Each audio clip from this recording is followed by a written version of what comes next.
안녕하세요. 토마스 아카데미 수리논술 강사 한기욱 선생님입니다. 일반적으로 수시를 지원하는 학생들을 선택하는 경우가 세 가지 정도, 그러니까 교과냐, 종합이냐, 아니면 논술 정도를 가지고 일반적으로 얘기를 합니다. 그러니까 이번은 논술에 관한 얘기를 좀 말씀을 드릴 텐데, 논술은 크게 두 가지 정도, 일반적인 논술, 흔히 해서 인문 논술과 수리 논술, 그중에 또 하나가 약술이라고 일반적으로 판단을 합니다. 보통 인문 논술이나 수리 논술을 지원하는 학생들은 좀 부담이 돼서, 그러니까 수학은 좀 어렵고 인문은 글쓰기 자체도 좀 어렵고 주제를 찾아서 정리하기가 좀 어렵다 보니까 그 외, 그러니까 일반적인 수도권 이내에 있는 대학을 진학하고자 하는 학생들이 선택하는 경우가 약술이라고 판단이 되는 경우인데요. 이 약술은 보통 최저가 없는 경우도 은근히 많고요. 최저가 있더라도 다른 일반 논술 대비해서는 좀 약한 편이라서 특히 이제 보건계열을 희망하는 학생들의 경우는 이 약수를 찾아서 희망하는 경우가 은근히 있다라고 판단하시면 될 것 같습니다.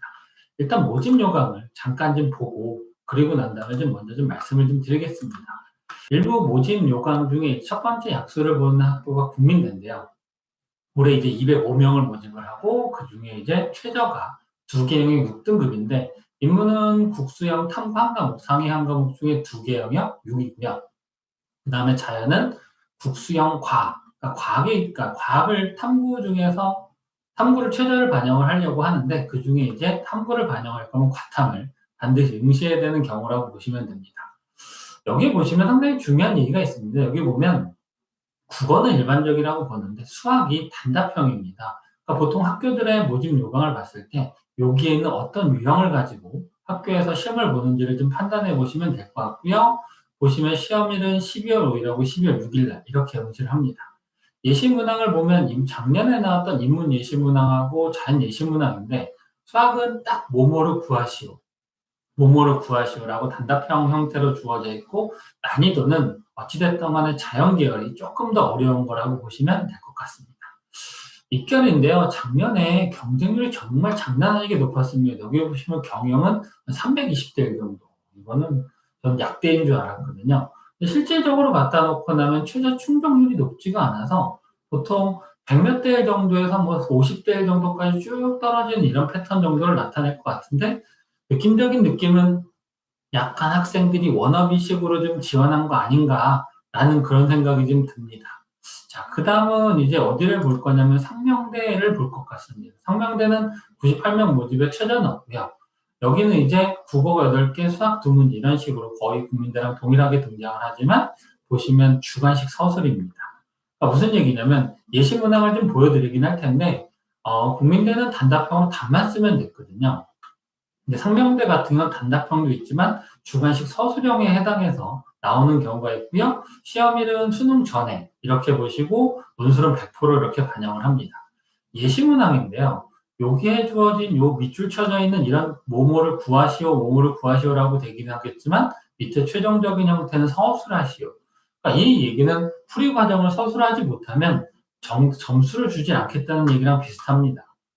얘 일반적인 커트라인, 그러니까 평균 점수, 논술 성적 자체를 보시면 좀 보면 알겠지만 커트라인이 장난 아닙니다. 이쪽에 좀 누구예요? 250, 20대 해당해서 점수가 좀 낮은 이유는 수학이 반영 비율이 좀 더 높다 보니까 이렇게 점수가 나왔다라고 보는 것 같고요. 자, 그 다음에 누구를 보냐면 그 가천대입니다. 가천대가 약술 논술의 가장 대표적인 학교라고 보시면 될 것 같아요. 1,036명, 그러니까 우리나라 논술 보는 학교 중에서 가장 많은 인원을 뽑고 있는 학교고요. 보통 일반적인 학과가 한개 영역 3등급, 간호학과 포함입니다. 일부 학과가 뭐 한의예, 약대, 의예과 이런 것들이 있긴 한데 우리 일반적으로 약술을 보는 학교 중에 메디컬을 보는 학교가 몇 개 없거든요. 그 중에 하나가 가천대긴 한데 일반 학과 기준으로 가면 하나 3등급, 그 다음에 바이오로직스가 2개 영역 합 5 정도가 나타나고요. 여기는 작년보다 논술 분학수가 좀 줄었습니다. 작년까지는 인문이 국어 9개, 수학 6개, 자연이 수학 6개, 국어 9개였는데 올해는 하나씩 줄어서 총 13문항, 그러니까 총 140점 만점이고요. 여기는 서술형입니다. 시험 자체가. 노트 형식의 답안지를 작성하게끔 돼 갖고 풀이 과정을 좀 쓰는 형태로 돼 있고요. 여기를 보시면 쭉 뭐뭐를 만족하는 형태, 딱 무엇에 X, Y 이런 것들이 가는 과정을 찾는 과정을 기술하는 이런 서술형이라고 보시면 되는데 논술 난이도를 보면 아시겠지만 여기도 커트라인을 갖다 보면 한 11개 정도? 10개에서 11개 정도라고 보거든요. 총 15개 문항 중에서 10개, 11개면 은근히 커트라인이 높은 거거든요. 꼭 저는 이런 얘기를 해요. 보통 이 학교들의 연계 교재가 수능 특강과 수능 완성인데, 그냥 거의 그대로 내는 학교들도 있습니다. 사실상. 이 얘기는 실제로 수업 시간에 학생들과 얘기를 할 거고요. 이런 가천대 같은 경우는 변형률이 변형을 한 다음에 또다시 한번 변형하는 그런 형태가 돼서 학생들이 느꼈을 때는 다 풀어야 된다. 근데 푸는 과정에서 뭔가 감점이 얼마만큼 있느냐 없느냐를 판단해야 되는 게 맞는 것 같고요. 보시면 70% 컷과 90% 컷에 해당해서 점수 차이가 그렇게 많이 나질 않아요. 이 얘기는 그 간격에 합격한 학생들에 해당해서 간격 자체가 매우 좁다라는 형태를 가지고 판단할 수 있을 것 같고요. 올해 이거를 좀 유심히 보면 좋을 것 같아요. 그러니까 뭐냐면 여대 중에 동덕여대가 올해부터 약수를 봅니다. 작년까지 최저학력 기준이 2개 7등급, 그러니까 뭐냐 일반 논술을 가지고 썼을 때 이렇게 되고 올해는 조금 등급이 올라갔습니다. 얘는 논술고사가 보통 2문항, 6문항 이렇게 출제한다라고 돼 있는데 무엇을 판단할지 서술형인지 단답형인지는 아직 발표한 적은 없거든요.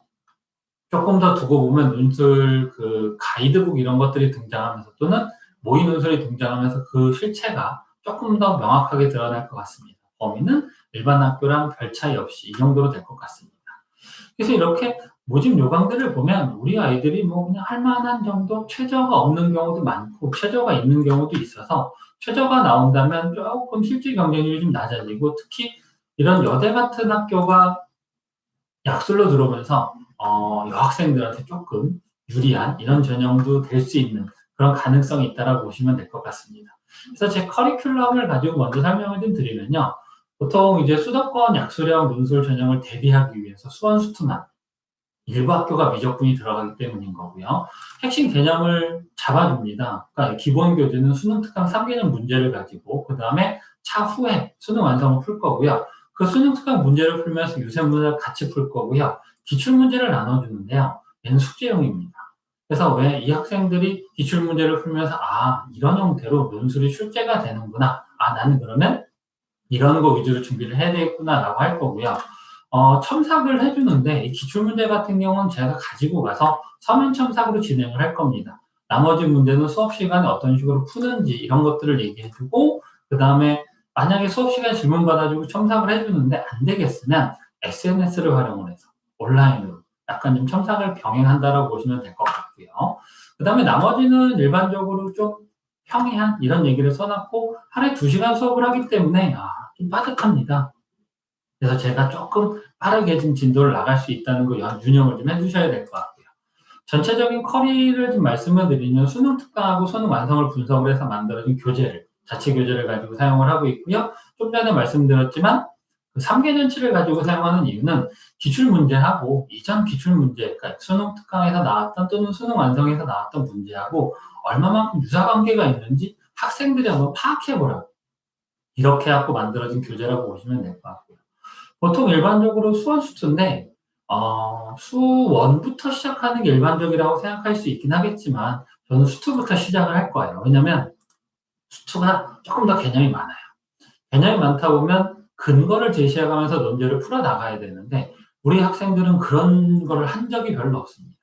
그래서 어떤 근거를 바탕으로 해서 이런 형태 수식을 써야 되고 그 과정에서 뭐 내가 어떤 무엇에 수식을 써야 되는지 그 풀이의 정확성 이런 것들을 따져보려고 하면 수투부터 해야 되는 게 맞지 않을까라는 생각입니다.